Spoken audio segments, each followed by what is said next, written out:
یو ورور د قضای عمرې په اړه پوښتنه کړې وه. په ډېرو سیمو کې قضای عمرې رواج ده چې د روژې د میاشتې په وروستنۍ جمعه کې خلک راغونډېږي، په یوه اذان او 5 اقامتونو باندې په جمع سره 5 لمنځونه کوي. دوی داسې عقیده لري چې له دوی څخه به په ټول عمر کې چې څو لمنځونه فوت شوي دي، دا 5 لمنځونه د هغو قایم مقام ګرځي. آیا دا ډول قضای عمرې په اسلام کې ثبوت لري که نه لري؟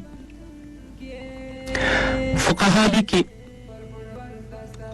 دا کومه قضای عمرې چې نن مروجه ده، دا په کوم صحیح دلیل سره ثابته نه ده، بلکې له عامو قواعدو او اصولو سره د دوی دا کار ټکر دی.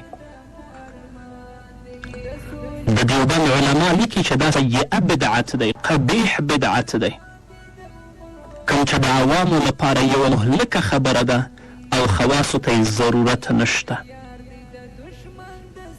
نو په کوم ځای کې چې قضای عمرې ترسره کیږي، باید مسلمانان هیڅکله په دې کې ګډون ونه کړي.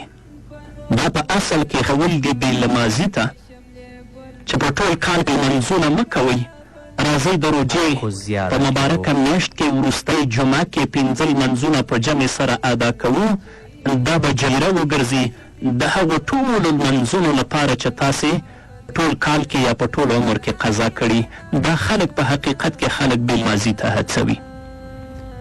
تاسو د دارالعلوم دیوبند فتاوا وګورئ، هغه په لومړني جلد کې 254 صفحه کې فصل فی قضاء الفوائد کې لیکي قضای عمری عند الحنفیه مشروع نیست، پس التزام آن خصوصا در آخر جمعه رمضان المبارک که 4 رکعت به نیت قضای عمری ادا کرده شود شرعا بی اصل است و این چنین اعتقاد کردن که از 4 رکعت نفل صلاة فائته عمر حاصل شود خلاف نصوص صحیحه و صریحه و قواعد الشرعی است.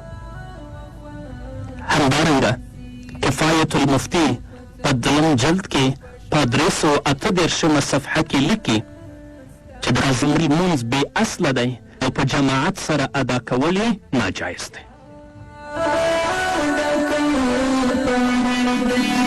درنو دوستانو، زمونږ د یوټیوب چینل در سره سبسکرایب کړئ تر څو زما دیني خپرونې او نور اړین دیني مسایل تاسو ته پر وخت ورسیږي.